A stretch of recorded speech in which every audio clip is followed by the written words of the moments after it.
Então vamos lá. Boa noite a todos, né? Eu estava explicando aqui antes de começar que hoje a Elaine não vai poder estar conosco. Ela está tendo que trabalhar, tá no turno da noite, né, no serviço dela, e ela pediu que a gente conduzisse hoje. Mas já peço desculpas de antemão, né? Por causa da outra vez, quando ela viajou, a gente leu o texto antes, pôde refletir. Dessa vez, não. Eu só fui saber onde parou agora há pouco, então nem tive tempo de ler nada, de refletir nada. Então vamos fazer de improviso. Então eu espero que todo mundo colabore, né, para não ficar muito silêncio, né? E para quem está nos assistindo, sejam todos bem-vindos, né? Esse é um estudo do livro do Paulo Estevam, Psicografia de Chico Xavier, ditada por Espírito Emmanuel, produzida pelo Recanto Espírita Sol de Assis, né? Os outros estudos estão no nosso canal no YouTube, só procurar Recanto Espírita Sol de Assis. Quem quiser participar, basta entrar no nosso Instagram, pesquisar no Instagram Recanto Espírita Sol de Assis, lá vai ter o link e você pode fazer inscrição caso você queira participar conosco, né? Às terças-feiras, das 19 às 20 horas.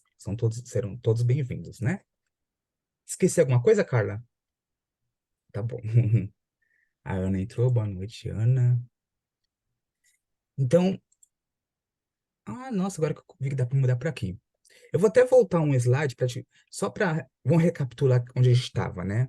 A gente está no capítulo Primeiras Perseguições, que é o capítulo 7 da primeira parte do livro, que começa a falar daquela parte em que o doutor da lei Saulo de Tarso começa a perseguir aqueles cristãos, né? Seja pelo aquele ímpeto de proteger a lei mosaica, mas também por conta daquele orgulho ferido, né? Que a gente viu no capítulo anterior, por conta daquele embate com Estevão. Em determinado momento, eu vou até voltar aqui um slide, é dito o seguinte, que o pessoal ali da Casa do Caminho, né, sobretudo Simão Pedro, fica sabendo que um grande rabino na época, que era o Gamaliel, que era um rabino muito influente, inclusive tinha sido o mestre, o professor de Saulo, ele que era neto de Hilel, que foi um grande divisor de água nesse movimento farisaico, né? Enfim, uma pessoa muito influente, ele fica sabendo que Estevão, que interviu ali junto ao Sinédrio, para que as prisões, as perseguições não fossem maiores.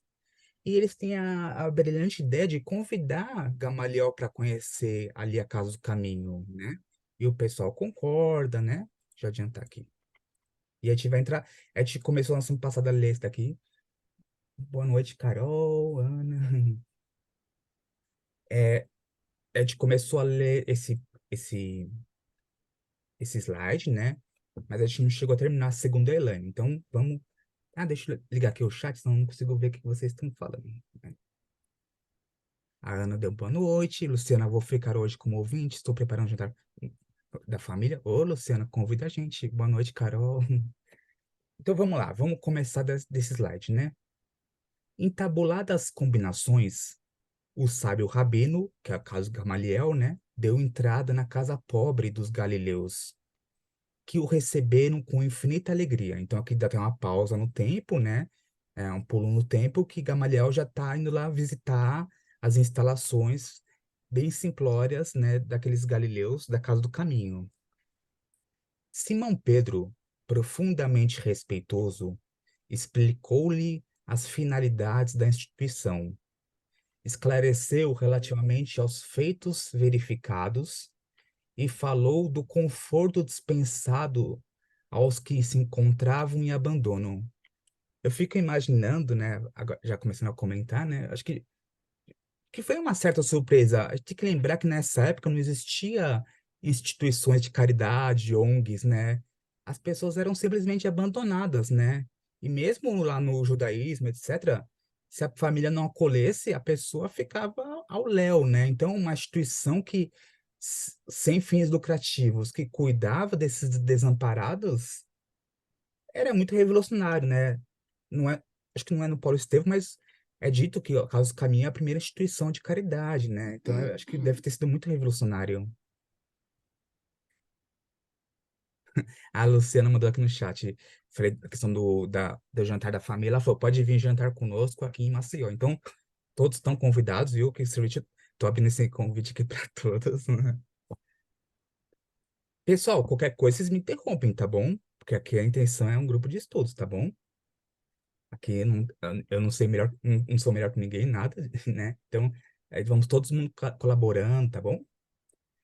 E ele prossegue, carinhosamente, ofereceu-lhe uma cópia em pergaminho de todas as anotações de Mateus sobre a personalidade do Cristo e seus gloriosos ensinamentos. E foi aqui, se não me engano, que a gente parou, né? Que a gente até comentou que esse daqui era como se fosse uma primeira edição daquilo que viria a ser o Evangelho de Mateus, né? Nesse primeiro momento, até a Elaine levantou essa ideia na semana passada, né, de a gente fazer um estudo Tabuladas, as complementar. combinações. Ixi, tem alguém, ou eu mesmo, de fazer um estudo complementar sobre a Bíblia, enfim, né, sobre o surgimento dos evangelhos, né, enfim. E existem referências do primeiro século falando de um evangelho chamado Evangelho aos Hebreus, né? Que teria sido escrito na linguagem dos judeus, ou seja, em aramaico, né? Enfim, contendo os ditos de Jesus. No meu entendimento, acho que pode até trazer isso no estudo complementar, esse Evangelho dos Hebreus que é feito referência, nada mais é do que essas anotações de Levi, né? Que no primeiro momento não era um evangelho de Mateus completo. Eram só os discursos, né? Então tinha o quê? Sermão da Montanha, Mateus 5, 6, 7, os grandes discursos de Jesus. Mas o meu entendimento, né, ainda não tinha as narrativas. Posteriormente, né, algumas décadas depois, é, os acadêmicos colocam entre o final da década de 50 do primeiro século até o ano 70, depende da convenção, né? Esse evangelho de Mateus vai surgir mesmo, ou seja, vai formar o evangelho como a gente chegou até os dias de hoje. Vamos lá. Hum, Gamaliel agradecia atencioso ao ex-pescador, tratando igualmente com deferência e consideração. Aqui eu acho muito bonito, na minha opinião, sabe? Por causa que Gamaliel tinha tudo para ser uma pessoa arrogante, presunçosa pelo status que ele tinha. Ele era muito superior a, por exemplo, a um Saulo, né? Que ainda estava começando. E ele aceita aqueles pergaminhos que Saulo nem ousaria pegar na mão, né? Porque eram heréticos, não sei o quê, né? E não, aquele Gamaliel, a gente vê que ele vai ao local, acolhe de coração aberto, né? Ele trata todos com respeito, trata com humildade, recebe o presente, né? Mesmo talvez não concordando, talvez, não concorde, né? E recebe as anotações de Levi, né? Para ver com cuidado, sem aquela presunção de contestar, né? Olha bem, Mas assim, Andrezinho, a gente percebe que Gamaliel já era um espírito diferenciado, né? E ele teve um tanto de responsabilidade nessa transformação aí de Saulo em Paulo, né? Porque assim, ele sempre foi referência para Paulo. E quando ele se transforma, né? Quando ele aceita esse evangelho e ele se transforma, aí é assim. Paulo, de alguma forma, recebe esses ensinamentos dele já, né, de deferência, de respeito, né, de tratar todos com respeito, né, de não ser arrogante, de não ser vaidoso. Então, eu vejo, tá, na minha opinião, eu vejo uma grande ajuda de Gamaliel aí nessa transição aí de Paulo. eu concordo plenamente, né? Que começou, se a gente for pensar, começou com a reencarnação do vô dele, né? Que influenciou ele, o Ilhéu, que já tinha essa visão amorosa, né? Diferente de Shammai, que era uma escola contraposta, digamos assim, né? Porque a gente tem que lembrar que o judaísmo não era um movimento homogêneo, né? Todo mundo era igual. Primeiro que tinha as várias seitas, né? Por exemplo, até já falou várias vezes, né, dos saduceus, fariseus, essênios, os zelotes, enfim. E mesmo dentro dos fariseus, existia aqueles que estavam mais ortodoxos, aqueles mais tranquilos, né? E Gamaliel vinha, por conta do seu avô, né, de uma escola mais, um olhar mais empático, né, mais aberto para as questões, né? Isso já foi trabalhando Gamaliel, que por sua vez influenciou, de certa forma, Saulo, né? Tanto é que Saulo vai buscar o seu mestre Gamaliel, posteriormente, após a conversão lá no deserto, né, Carla? É muito legal, isso bem lembrado. Então, aí, assim, e só pelo fato de Gamaliel, de Paulo, né, de Saulo, na verdade, de Saulo, ter acesso a Gamaliel, já mostra a grandeza dele, né? Porque ele estava muito acima, né? Saulo perto de Gamaliel não era nada. Então, assim, até nisso, do acesso daquele que é subalterno, entre aspas, já mostra o quanto Gamaliel é diferenciado, né? E é para Gamaliel exatamente que ele corre, né? Depois da conversão. E por aí você vê, Gamaliel sempre foi um porto seguro, um ponto de referência para ele. É, e a gente vê que todos abandonaram ele, né? Os amigos, o, né? A própria família abandonou ele, mas o Gamaliel sempre teve abraço aberto. Por mais que nesse momento houve uma divergência, né? Se a gente for pensar. Porque aqui Gamaliel tá num lado mais ameno, né? Apaziguando. E Saulo tá meio que discordando do próprio mestre, porque o Saulo tá seguindo um caminho de agressividade, perseguição, né? Mesmo assim, Sa Gamaliel já tinha esse olhar mais amoroso, né? Vai ver mais pra frente, né? Acho que não é spoiler, mas Gamaliel vai chegar a estudar esses textos que ele recebe de Simão Pedro e vai se convencer, né, que ele que esse tal de Jesus era o Messias esperado, tal. Ele só não acaba sendo mais ativo porque já era um senhor de idade, né? Mas enfim, mas no seu íntimo, na minha opinião, ele se converteu, né? Aquela nova doutrina, né? Apesar que nessa época não existia muito esse conceito de se converter, porque até então o cristianismo não existia cristianismo desassociado do judaísmo, aqui era uma vertente, né, do judaísmo, né? Jesus não veio fundar uma religião à parte do judaísmo, né? Então a gente vê que Gamaliel, de certo modo, aceita essas novas ideias, aceita Jesus como Messias mais para frente, né? Mostrando essa sabedoria da idade, dos anos, enfim, né? Sabe o que, Infelizmente, Saulo teve que tropeçar algum pouco mais para chegar a essa mesma conclusão. Gamaliel foi mais fácil, né? Desculpa, Carla. sabe o que eu lembrei agora? Gamaliel, nessa hora, quando você diz, né, que ele já era mais idoso e tal, e por isso talvez não tenha se convertido, né, verdadeiramente, tenha ficado só no íntimo, é aquele católico que muitas vezes fala assim: ah, eu sou católico, mas eu acredito em reencarnação. Na minha família tem isso, né? A pessoa consegue lá na sua crença, né? Do catolicismo, mas já aceita de alguma forma aquilo que outra crença traz.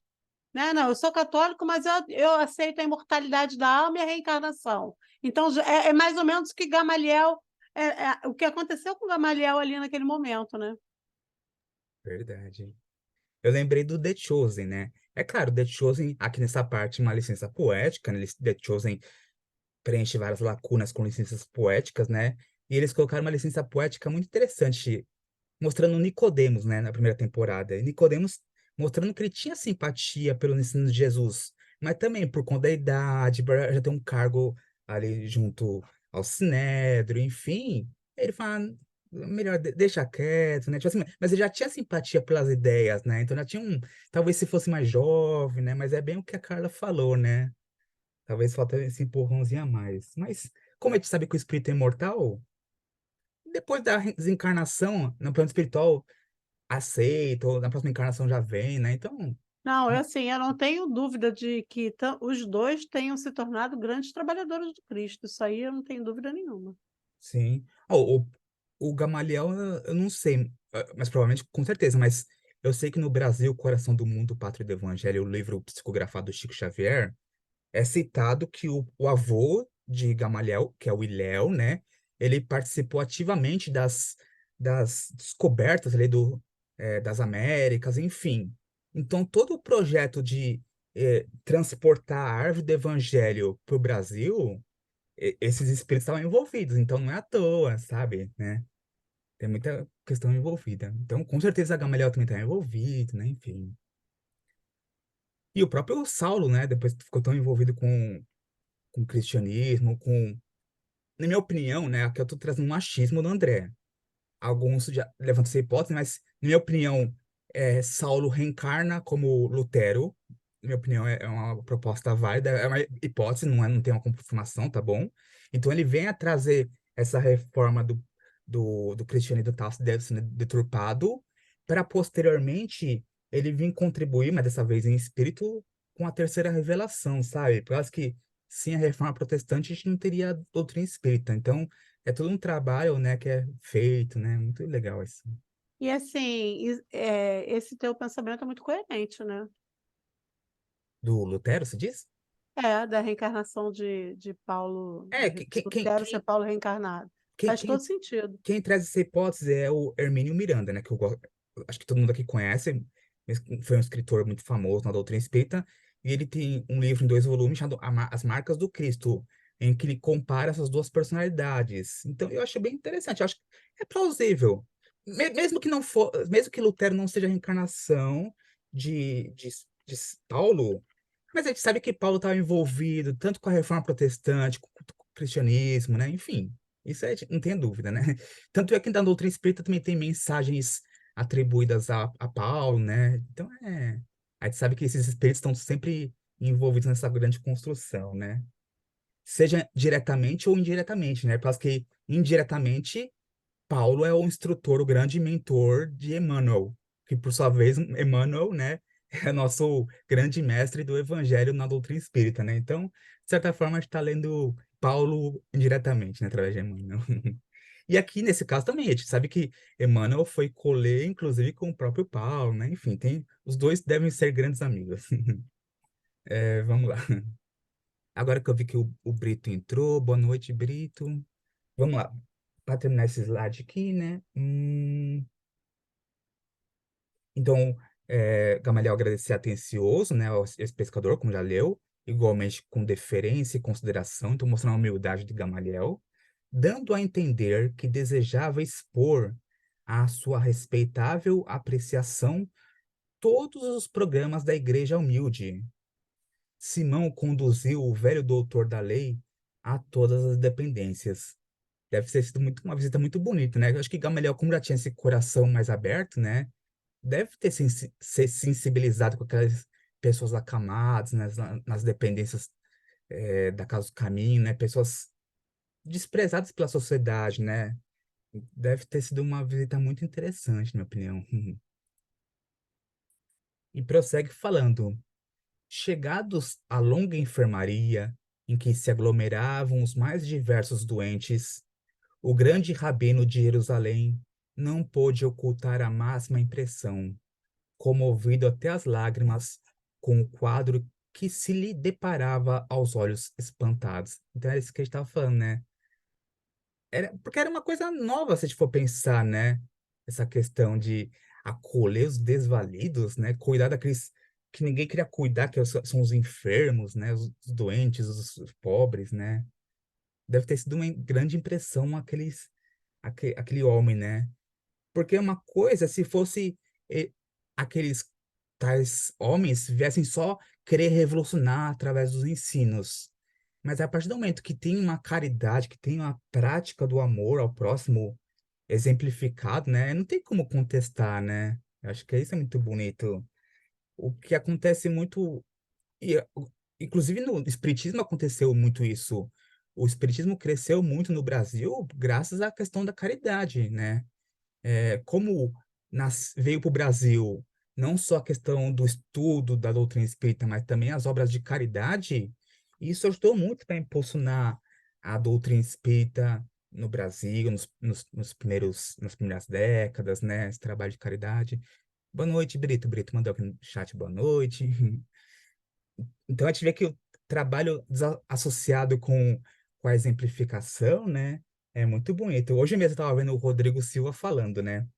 Lá num podcast, o Rodrigo Silva é um pastor que eu gosto bastante, e ele falando assim que em certo momento, é, Mahatma Gandhi estava muito descontente com a religião hindu, porque ele via aquelas questões das castas, tal, e ele começou a encontrar muito sentido nos ensinamentos de Jesus, né? Isso na África do Sul, quando ele estava na África do Sul ainda, né? E ele estudando e fazia tudo sentido aquele ensinamento de Jesus. Aí ele falou, pensou, não, eu vou procurar uma agremiação que desses seguidores de Jesus, por causa que deve ser pessoas muito boas, não sei o quê. Bom, ele chegou na igreja local e foi muito mal recebido, sobretudo por causa da cor da pele dele. Lembrando que nessa época o apartheid na África do Sul é muito grande, né? Então, para Gandhi não fez muito sentido, né? Pessoas que tinham acesso a um conhecimento tão elevado, mas em compensação não viviam nem de longe aquilo que pregavam, né? Inclusive, posteriormente, ele ia falar sobre isso, né? Que os cristãos têm um tesouro na mão, mas infelizmente não vivem aquilo que pregam, né? E ele tá certo, né? Infelizmente. E mesma coisa aqui no cristianismo nascente, né? Se a gente for pensar, o grande impulso, o grande um impulso que esse movimento trouxe é por conta desse movimento de caridade, de ajuda aos pobres, de se aproximar das pessoas desvalidas, né? De ajudar a todos, né? Bia, agora que eu vi, desculpa, agora que eu vi que você tá com a mão levantada. Boa noite. Boa noite, me levantei ainda agora. É Ah, para ajudar a comentar o que você acabou de dizer. opa, por favor. Então, daí a importância da nossa responsabilidade como espíritos de praticar aquilo que a gente prega, a gente fazendo rapidamente a nossa, quanto antes, nossa reforma íntima, modificar nosso modo de ser errado, parar de ficar julgando as pessoas, acolher mais. A gente julga muito, a gente tem que acolher mais, né? Raul Teixeira, outro dia, estava fazendo o Zé Raul, né? Estava fazendo uma reflexão sobre a questão, no caso do capítulo 6, né? Que Jesus, no parágrafo, no último parágrafo, Jesus fala, eu venci o mundo, né? É, é, e pediu a nós que nós vencêssemos a impiedade. Nós ainda somos muito impiedosos um do outro. O outro erra, a gente não tem piedade de perdoar, de levar em consideração ainda a evolução moral do outro, que ainda não é a nossa. E também, às vezes, muitas vezes, a gente faz igual ou pior. Então, a gente tem que acolher mais, julgar menos e aprender com nossos erros e não fazer mais, não errar mais. Isso é diferente. Obrigada. É, como os protestantes usam muito a frase, né? Que a nossa vida pode ser a única Bíblia que o outro leia na vida, né? Então, parafraseando, também pode ser usado essa, né? Mas pode ser que o único contato daquela criatura com a doutrina espírita seja a nossa vida. Será que a nossa vida vai ser uma boa vitrine Exatamente. ou uma má vitrine? Quando ele vê a vida da Bia, ele vai falar, nossa, a doutrina espírita é boa mesmo. Ou não, ele vai falar, nossa, essa doutrina espírita, não, nossa, sério. Porque ela fala uma coisa e faz outra. Tipo assim, então, as nossas vidas, né? Como diria o próprio patrono dessa casa, né? Pregar o evangelho, se necessário usar as palavras, nossas vidas falam muito mais do que nossas palavras, nossa boca, né? Só que a gente ainda não percebeu isso, né? A gente ainda tá. A gente fala muito de Jesus, mas a gente ainda não vive muito como Jesus, né? Se a gente for pensar, a gente não faz grandes esforços ainda, infelizmente. Bom, vamos lá. E prossegue falando: em leitos acolhedores, viu anciões de cabelos nevados pelos invernos da vida e crianças esquálidas, cujos olhares agradecidos acompanhavam o vulto de Pedro, como se estivesse na presença de um pai. Aqui, a Bia estava falando agora há pouco dessa pessoa, a gente é muito julgador ainda. A gente vê que esse Simão Pedro aqui, esse novo Simão Pedro, nem parece o outro Simão Pedro, né? O outro Simão Pedro era julgador, né, Bia? Esse daqui já, ó, é visto como um pai tanto pelos idosos quanto pelas crianças, né? Até então, eu acho que as crianças deviam ter medo daquele senhor ranzinza que era Simão Pedro. Agora não, era visto como um amigo, um pai, né? Acho muito bonito essa transformação de Simão Pedro. Deixa eu ver, alguém entrou aqui? Ah, Paula. Boa noite, Paula. Boa Hum, noite, gente. boa noite. Obrigada. Hum, não dera ainda 10 passos em torno dos móveis singelos e limpos, quando estacou à frente de um velhinho de miserável aspecto.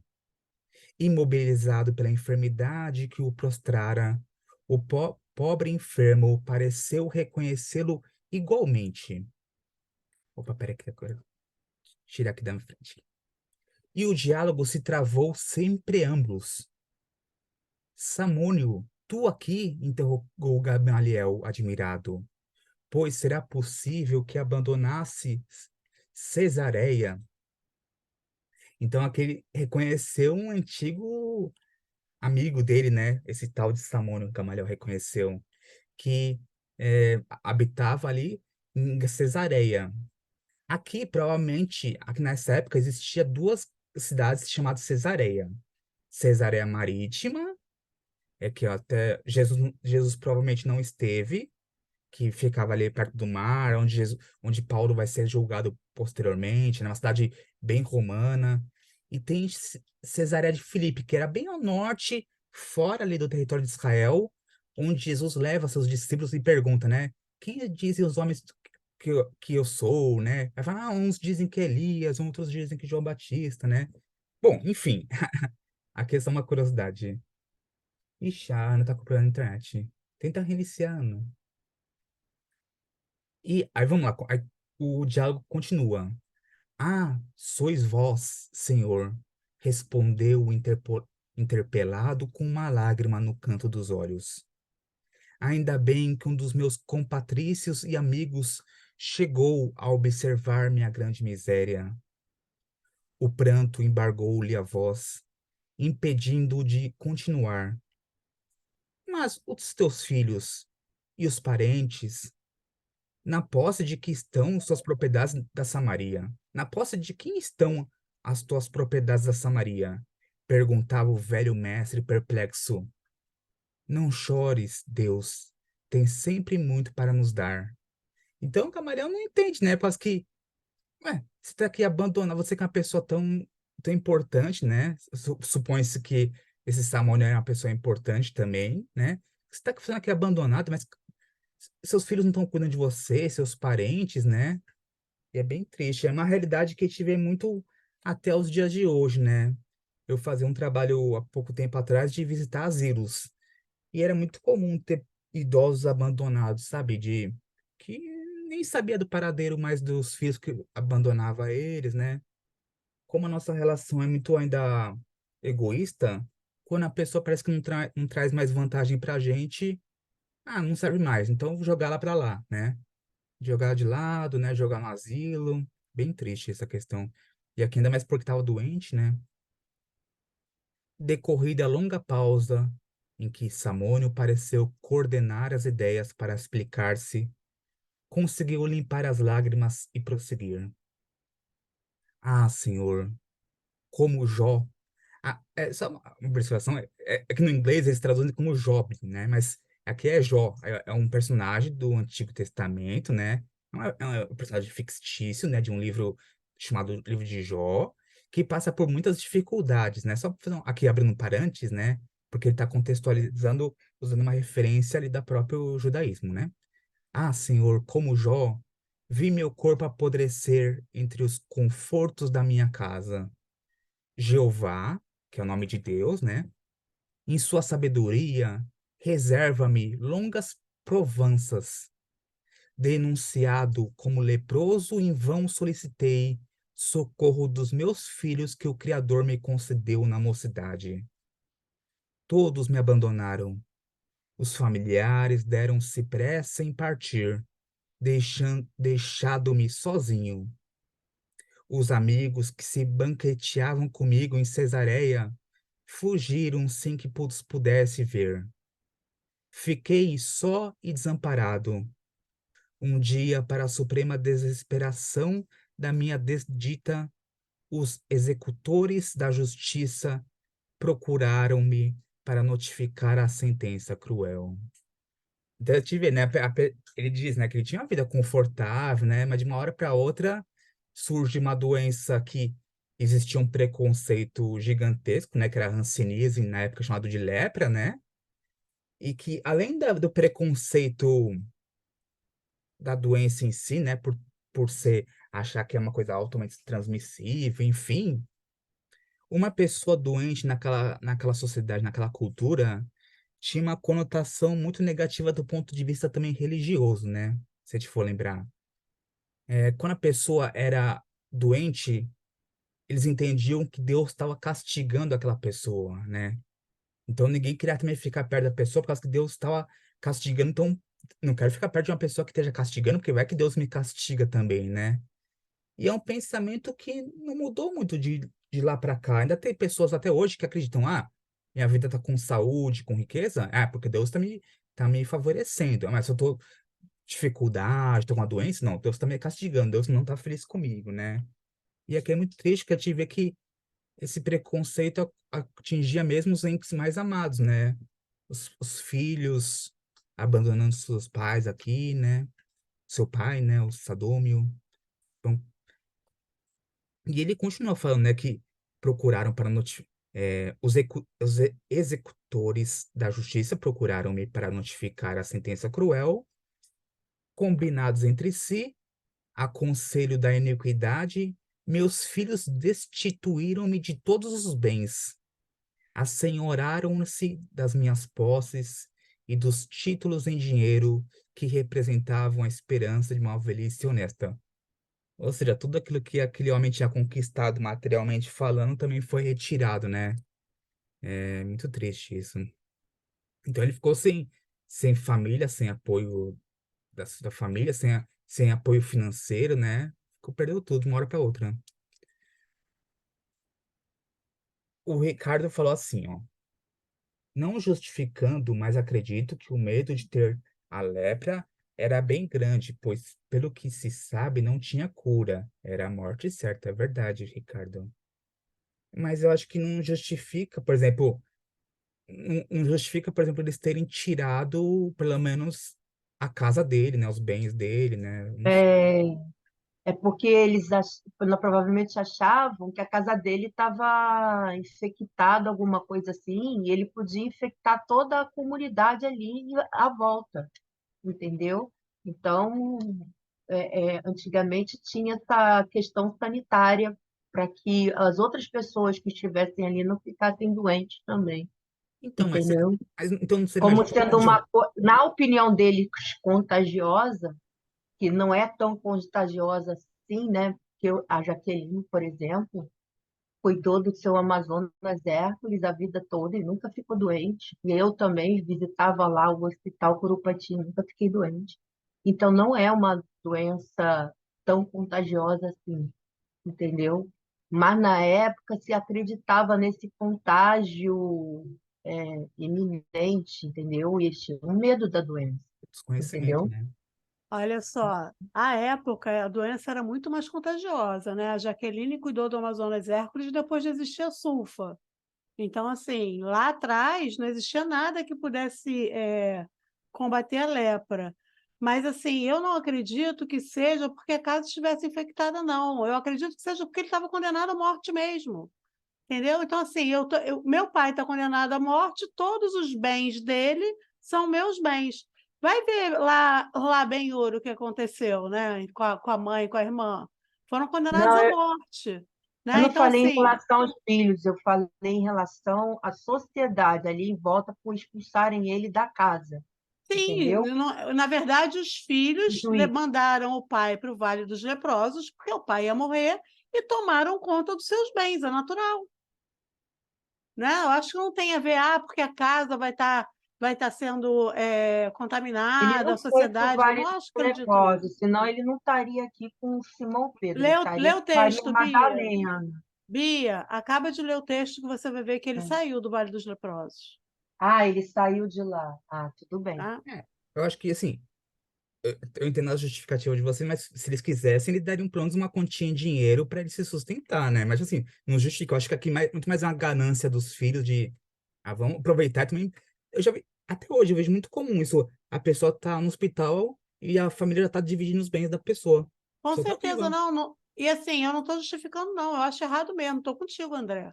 Eu acho que, de alguma forma, se eles tinham riquezas, eles tinham que, pelo menos, prover as mínimas necessidades do pai. O pai está ali dizendo, ó, experimentei tamanhas necessidades, né? Sentiu fome, sentiu abandono. Então, assim, se os filhos fossem um pouco mais empáticos e caridosos, o velhinho não tinha passado fome, né? Verdade. É bem triste. Acho que mesmo preconceito com a doença não justifica nada disso, né? E se a gente ver, não é muito diferente dos dias de hoje. Por exemplo, quando surgiu a AIDS na década de 80, também tinha muitas pessoas que abandonavam, que não desconheciam a doença, né? Até hoje em dia é muito comum essas questões, preconceito, né? Mas enfim, vamos seguir. O Ricardo fez uma pergunta aí no chat, amigo. André, tinha alguma lei que determinava enviar para o vale? Não tinha nada, nenhuma lei assim expressa que determinava, né? Tinha leis higiênicas, por exemplo, uma pessoa assim não poderia entrar no templo, né? Por estar impuro, digamos assim, né? Mas era mais uma questão, uma convenção social mesmo, não Tinha que tava. andar com sinos para quando eles chegassem, as pessoas soubessem que eles Então, mas, estavam por exemplo, mesmo chegando, essa né? questão dos sinos, não tá na lei de Moisés, é uma questão, Sim, pois uma é. convenção É uma social coisa que da. foi construindo, né? E mesmo esse vale, né, dos leprosos, não existia, é que foram se reunindo, foram assim, não tinha onde ficar, e conseguiram lá um localzinho. Aí foi chegando uma pessoa, foi chegando outra pessoa, você também tem esse problema? E foi construindo uma comunidade paralela, né? Não é que, É, tem uma nação, aqui é o local tal, né? É como surgem as comunidades no Brasil, umas Cracolândia, então, vai juntando o outro, vai juntando outro, e por afinidade, né? eu acredito que existissem vários vales dos leprosos, né? Hum, Perto de cada cidade, né? De cada cercania, talvez tivesse um vale do leproso. Não verdade. acho que não era um vale único. Sim, não, com certeza. Isso é uma verdade. Claro, te remete muito ao Vale dos Leprosos, que ficava perto de Jerusalém, porque era grande cidade, mas com certeza tinha uma Vale dos Leprosos lá mais pro norte, mas era basicamente as cidades eram geralmente moradas, né, por conta dos ataques, que era muito comum, né, mas a pessoa ficava para fora da cidade, basicamente era isso. Então procurava um local, né, não necessariamente um vale, pode ser uma planície, né, mas enfim, mais um local à parte, né, porque não tinha muito esse convívio, né, por causa que a pessoa era mal vista, né, infelizmente. Liane falou, infelizmente ainda hoje existe filhos que agem com tamanha ingratidão, verdade? O mandamento do honrar pai e mãe é muito forte, né? Até os dias de hoje que a gente precisa aprender, né? Kardec não à toa essa questão de colocar um capítulo sobre isso no Evangelho segundo o Espiritismo, né? É muito forte, né, se eu pensar. Mesmo no meio espírita, é muito forte, né? E a Carol colocou basicamente a favela mais antiga da humanidade. De certa forma, assim, né? Nesse sentido da doença, né? Não no sentido da pobreza, né? Mas vamos lá. Por fim, e ele prossegue, né? Por fim, e por cúmulo de sofrimentos, conduziram-no ao Vale dos Imundos, né? Que é o que a Carla está falando. Então, ao Vale dos Leprosos, ao Vale dos Imundos, né? Aqui, eu acho que até esse termo Vale dos Imundos é mais apropriado porque é um termo mais amplo. O Vale dos Leprosos não necessariamente só tinha leproso. Qualquer pessoa que tinha uma doença, ou era uma mal vista, enfim, era um local de pessoas que não eram bem consideradas pela sociedade como um todo, né? Então, não só tinha leprosos, né? Mas tinha outras pessoas que eram miseráveis, né? Enfim, Vale dos Imundos. Então, conduziram-no ao Vale dos Imundos. Então, aqui dá a entender, né? Ele não foi conduzido porque ele quis, ele foi conduzido por outros, né? Aparentemente levaram-no, talvez à força, não sei. Foi obrigado Onde. aí, né? Oi? Foi obrigado aí. É, então ele fala, onde me abandonaram como se fosse um criminoso sentenciado à morte. Muito triste, né? Parece que de uma hora para outra surge uma doença, ele perde tudo que ele tem, né? Então, é muito similar à história de Jó, como ele fez menção no começo, que Jó também tinha muita riqueza, tinha tudo, começa a perder tudo também. E mostra sua fé em Deus, né? Enfim. Senti tanto abandono e tanta fome, experimentei tamanhas necessidades, talvez pela minha vida passada no trabalho e no conforto, que fugi do Vale dos Leprosos, fazendo longa jornada a pé, esperançoso de encontrar em Jerusalém as amizades valiosas de outrora. Então aqui fica perto de Jerusalém, aparentemente, né? Peraí que agora eu preciso mudar aqui de lado, porque senão não consigo, a janela fica bem em cima. Ouvindo o relato doloroso, o velho mestre, aqui é Gamaliel, né? Tinha os olhos úmidos. Conhecera Samônio nos dias mais felizes de sua vida. Homenageado em sua residência de passagem por Cesareia, espantava-se agora daquela angustiosa indigência. Depois de pequeno interregno em que o doente procurava enxugar o suor e as lágrimas com voz pausada, continuou. Empreendi a viagem, mas tudo conspirou contra mim. Em breve, os pés chagados não podiam caminhar. Arrastava-me como podia, cheio de cansaço e sede. Quando um carroceiro humilde, apiedado, me acolheu e trouxe a esta casa, onde a dor encontra um consolo fraternal. Então, como a Carla já tinha dito, né? Então ele sai do Vale dos Leprosos, vai em Jerusalém procurar os velhos amigos, né? Não consegue, mas ele é ajudado por esse carroceiro, né? Que se apieda dele, né? Gamaliel não sabia como externar sua surpresa. Tal a emoção que lhe vibrava no íntimo, tal a, vibra- tal a emoção que lhe vibrava no íntimo. Pedro, igualmente, estava sensibilizado, acostumando-se à prática do bem, sem cogitar jamais dos antecedentes do socorrido, via no caso uma confortadora revelação do amoroso poder do Cristo. Então, aparentemente, foi uma revelação até para o próprio Simão Pedro, né? Que não sabia desse passado glorioso, daquele. Porque para ele era um doente, né? Não sabia que por trás daquele doente tinha uma pessoa com toda essa história, né? Ixi, aqui eu não sei se eu acho. A, a, aqui, será que eu fiz certo? Não, Au, au, parece que au, ela não colocou a imagem, tá só o texto. mas esse texto é a continuação mesmo, para quem tá com o livro, é isso? Eu acho que sim, ó, tem tudo É, a ver. O é grande sim, rabino Ah, é tá. sim. é sim, é a continuação. Ah, tá, obrigado, Ricardo. Eu acho que é porque como ela viu que eu comentava muito nas outras coisas, nos outros estudos, né? Ela falou, não, o André vai fazer poucos slides, né? Mas eu falei, não, hoje eu vou fazer bastante. Mas vocês estão também muito quietos, também vocês têm que comentar bastante, viu? Porque só tá eu, a Carla e a Bia falando. Vamos lá. O grande rabino estava atônito diante do que ali via e ouvia. Com a sinceridade que lhe era peculiar, não podia dissimular sua amizade, agradecida ao pobre enfermo. Mas, sem recursos para retirá-lo daquele pobre albergue, via-se na contingência de estender seu reconhecimento a Simão, Pedro e demais companheiros do ex-pescador de Cafarnaum. Então é muito bonito, né? Mas a gente vê que Gamaliel já estava aberto para entender essa casa do caminho, né? Esses seguidores do caminho, etc. Mas esse encontro com aquele velho amigo e ver aquelas pessoas ajudando o seu velho amigo, deve ter sido um grande impacto para esse espírito, né?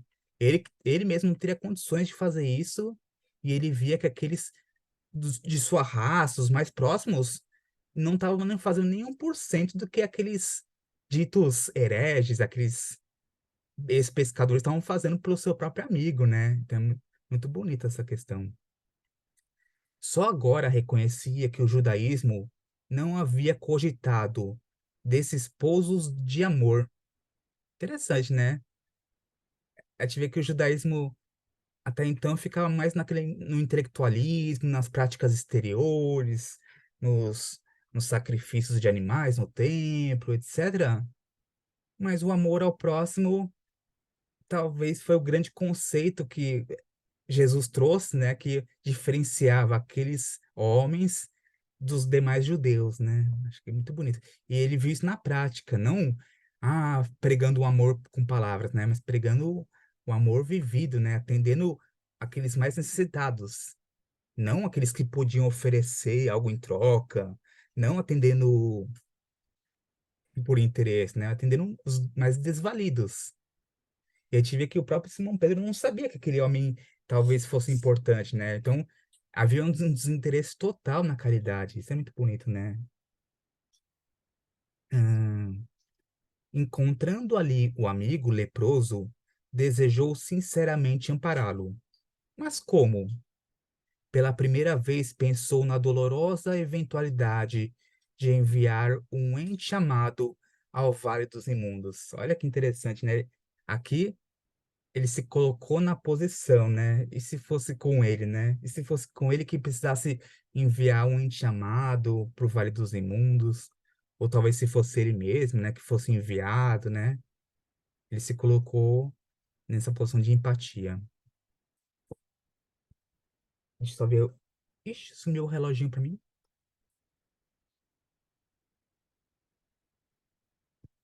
Ele que aconselhara esse recurso a tanta gente, ali estava considerando agora a situação de um amigo querido. Ou seja, dá a entender que o próprio Gamaliel, no passado, aconselhou pessoas a mandarem seus parentes para o Vale dos Imundos, né, quando estavam enfermos, né, aparentemente. Então foi uma grande lição para esse espírito, né? E agora que ele encontra seu próprio amigo lá nessa situação, ele reavalia toda a situação, procurando evitar raciocínios filosóficos, de modo a não cair em conclusões apressadas, falou com doçura.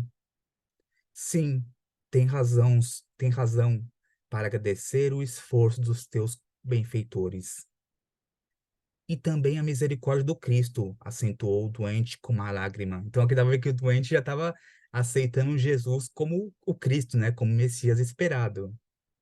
Creio agora que o generoso profeta de Nazaré, com testemunho de amor que nos trouxe, é o Messias prometido, né? Então mostra em nenhum momento Simão Pedro falou acerca de Jesus ter sido Messias, né? Mas o próprio amigo acaba dando esse depoimento, né? De daquele homem que tinha vivido ali na Galileia, né? O homem de Nazaré era o Messias prometido pelo povo, né? Que estava tanto sendo esperado e prometido pelos profetas, né? Lembrando que a palavra Messias e Cristo é a mesma palavra, só que Messias é do hebraico, né? Machia, e o Cristo é do grego, né? Então, é, é a mesma coisa, tá bom? E também não é para confundir que Cristo é o sobrenome dele. Cristo é um título, né? Quer dizer ungido, né? Enfim. Vamos lá. O grande doutor compreendeu o êxito da nova doutrina. Ou seja, precisou pouco, hein? Bastou essa visita, encontro com o amigo, e ele já se convenceu do êxito dessa nova doutrina que surgira, né? Nem precisou ler as anotações de Levi para já chegar a essa conclusão. Muito legal isso. Aquele Jesus desconhecido, ignorado da sociedade mais culta de Jerusalém, triunfava no coração dos infelizes pela contribuição do amor desinteressada que trouxera aos mais deserdados da sorte. Muito bonitas, né? Jesus encontrando ele viu que Jesus encontrava lugar nesses corações que mais precisavam, né? Que, diferente do que muitos entendiam, que o Messias viria com glória, com pompas, né? Não, Jesus veio simples, né? Para os humildes, para os desvalidos, né? Cercava deles. É muito bonito isso. Hum, Compreendeu, ao mesmo tempo, a discrição que se lhe impunha naquele meio humilde, atentas às suas responsabilidades na vida pública. Precisando prosseguir na conversa, por testemunhar o seu altruísmo e piedade, advertiu com um sorriso. Acredito que Jesus de Nazaré, de fato, foi um modelo de renúncia à prol de ideias que até hoje não pude perquirir ou compreender, mas daí considerá-lo o próprio Messias, né? Mas, mesmo que Gamaliel não considerasse Jesus como Messias, eu achei muito bonita essa humildade dele falar assim, ó, tá bom, ele foi um modelo de renúncia em prol de 10 ideias e tal, mas é uma coisa que eu ainda não posso compreender. Então, ele tem essa humildade de mostrar que ele já ainda não compreendia totalmente todas aquelas questões que envolviam, né? Ixi, aí aqui eu acho que acabou. Eu acho que a gente acabou avançando demais. E ela, nesses últimos daí, ela não conseguiu colocar a imagem, né, que não teve Amigo, tempo. mas faltam 3 minutos também, então tá tudo certo, acabou na hora certa. Ah, então deu certo. Então eu gostaria de ouvir vocês. O que vocês sentiram? Hoje, basicamente, foi essa visita de Gamaliel na Casa do Caminho, com um amigo dele. Alguém que É, me eu fala. fiquei, eu fiquei assim bastante emocionada, viu? Comecei a imaginar a cena, tanto desse pai quanto de Gamaliel, vendo que naquele momento ali os cristãos tinham muito amor, muito mais amor do que qualquer judeu, né? Então, assim, isso me emocionou também. Verdade. Que eu consegui ver ali, da parte da Gamaliel, é a força do que os outros vão falar de mim, entendeu? Da pressão da sociedade também, do orgulho dele como sacerdote judeu, como um fariseu, né? Admitir que Jesus é o Messias. Então, eu vi mais orgulho ali do que humildade, entendeu? Pia, Por mas isso. a gente tem que lembrar que é o primeiro contato dele com algo mais próximo, né? Então tem um processo também, não dá para também violentar consciências, né? Para mim, ele já demonstrou muito mais do que muita gente, né? Na minha opinião. Então, Bom, A mas não só, reação de qualquer. você é a criado rea- a vida Fala. toda baseado numa crença, não vai ser numa hora que vai virar tudo de uma ponta para outra, né? Então, desculpa, Não, Carla. o que eu estou achando assim, a reação de qualquer outro judeu ali, diante daquela situação, teria sido muito pior, Ah, com né? certeza. Ele, de alguma forma, estava ali, né? E no final, quando ele vê o amigo e que ele fala que ele tem que reconhecer o trabalho que era feito na Casa do Caminho, ali eu acho que... Ali eu não vejo orgulho, eu vejo reconhecimento, sabe, do trabalho que Pedro fazia ali na Casa do Caminho. Não só Pedro, né, mas como todos que ali trabalhavam. Assim, eu não consigo não, enxergar um Gamaliel totalmente orgulhoso, não. Eu já consigo enxergar saindo do lado do copo pela metade, né? Eu já consigo enxergar um Gamaliel já se transformando, né? Já tendo aquele primeiro contato ali e já se transformando para se tornar aquele Gamaliel que recebe os escritos de Mateus e que se convence de que Jesus é o Messias, apesar dele ser judeu. Verdade. Alguém que não falou gostaria de falar? Senão vai ficar um bate-papo só entre eu, a Bia e a Carla. Quer falar, Brito? O pessoal gosta de ouvir você falar no final. O que mais? Boa noite, pessoal. Boa noite. Olha, a gente vê aí, né? Esse livro é muito surpreendente. Cada parágrafo ele nos surpreende, né? E cada vez que a gente lê, A gente quer ler o próximo parágrafo, não quer parar, né? Por isso que o tempo passa tão rápido e a gente não percebe, porque o Gamaliel, né, surge aí nessa história, né, como um grande exemplo de pessoa que inicia uma transformação, né? Ele é uma criatura que não tem ideias fixas, né? Você vê, ele intercede, né, naquele momento do julgamento do Estevão, né? Ele aceita o convite para ir à casa do caminho, né? Ele vê o trabalho e começa a perceber, diz, olha, Jesus já foi esquecido pela sociedade, mas por esses deserdados aqui, ele realmente vive vive dentro do coração dessas criaturas aqui, né? O trabalho que Jesus, ele começa a reconhecer a importância de Jesus, né? Vê aí um reconhecimento, né? Ah, se ele não aceita ainda naquele momento, né, que Jesus seja o Messias, claro, uma ideia que já acompanha há tanto tempo, né, de um Messias que não tinha nada a ver com Jesus, né, não poderia mudar assim apenas por uma visita naquele ambiente, né? Mas com certeza uma semente estava sendo plantada ali e reflexões iriam ser feitas por aquela criatura, né, para que ele pudesse imaginar essa figura de Jesus de uma maneira diferente, né? Ele já começava a ver isso, né? Então, a gente vê essa transformação acontecendo e é uma transformação muito bonita, né?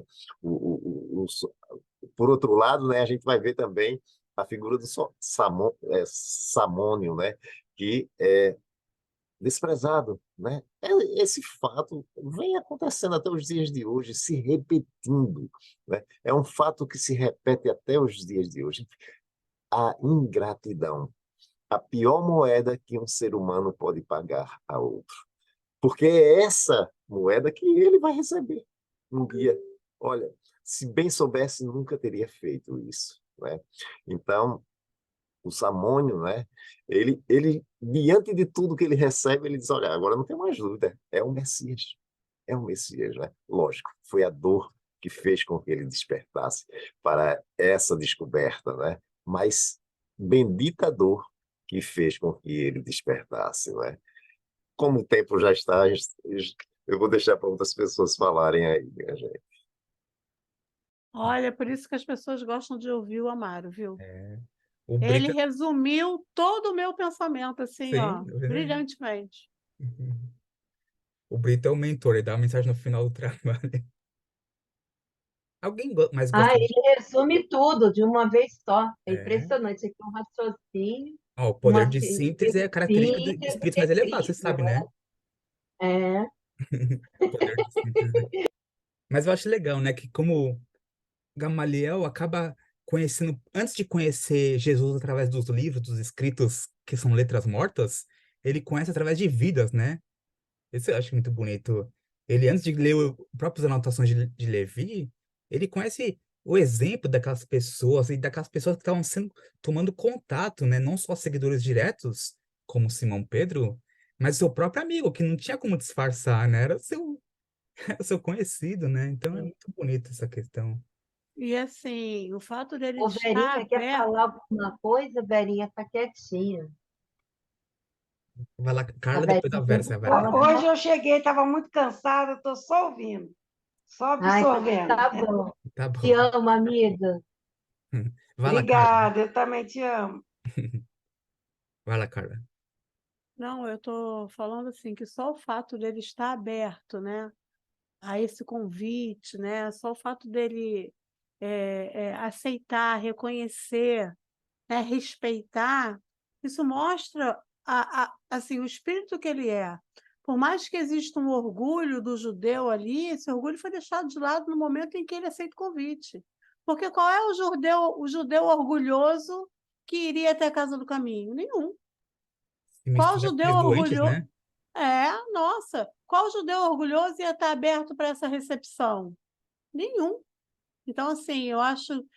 Eu sou fã de Gamaliel, então eu sou suspeita para falar. Eu sou o primeiro fã de Estevão, mas o Gamaliel tá num segundo degrau também importante. Mas Não, Estevão é. Gamaliel é o top 3, né? Vem Estevão, Paulo e Gamaliel. Porque, assim, o do meu coração, de verdade, é Estevão. Não, pra mim também. Pra mim, Estevão dá um couro em qualquer super-herói da Marvel, porque pra mim é um super-herói. Que o que ele faz é uma coisa que pra mim é de super-herói, digno, né? Pessoal, alguém mais gostaria de falar alguma coisa antes de a gente encerrar? Paola, Ricardo, a Carol falou que hoje não tá só ouvindo, a Luísa, Eliane, a Vera falou que não vai falar, tá podendo. Eu aproveito para desacelerar escutando todas essas histórias lindas. Eu chego do trabalho naquele ritmo, já entrando atrasada. Muito obrigada, mas eu só escutar vocês falando já estou feliz. Opa, que bom. E também não desanimem, tá bom? Que semana que vem a Elaine vai estar com a gente de volta. Hoje, como acho que quem não pôde pegar no começo, a Elaine não pôde estar conosco porque ela tá trabalhando, tá tudo bem, tá só com turno noturno, tá bom? Mas não desanime, porque semana que vem ela tá de volta, tá bom? Eu E é faço a isso. mesma coisa, né? Eu vou fazer radiação hoje no lugar dela. Eu falei, gente, olha, sou eu que vocês têm para hoje. Semana que vem, tudo volta ao normal, mas hoje só tem eu e vamos assim mesmo. Vamos treinar a indulgência, né, Carla? Isso aí. Bom, Substituir a Elaine não é fácil, não, tá? opa. Apelidou ela de veneranda, porque a gente brinca que ela é um espírito muito evoluído, né? Alguém gostaria de fazer nossa prece de encerramento, então? Eu faço, Senhor. Obrigada por estarmos aqui reunidos em teu nome. Abençoa, Senhor Jesus, a todos aqui presentes, encarnados e desencarnados. Abençoa, Senhor Jesus, nossos lares e a todos os espíritos encarnados e desencarnados que frequentam os nossos lares e toda a vizinhança. Gostaria de pedir por toda a nossa parentela corporal e espiritual, a encarnada e a desencarnada, em especial pela minha mãe, que está em fase final da vida, e também a minha irmã Ana Cristina, que se encontra enferma, e que Deus possa ajudar a minha família num momento tão difícil como este. Então, que Deus possa abençoar e proteger igualmente todas as famílias de todo mundo aqui, toda a parentela corporal e espiritual de todo mundo que está aqui presente, a encarnada e a desencarnada. Gostaria de pedir por toda a humanidade, por todos os espíritos encarnados e desencarnados que frequentam, que habitam aqui o orbe terrestre e todo o planeta Terra. Muito obrigada por tudo e fica conosco agora e sempre. Que assim seja, graças a Deus.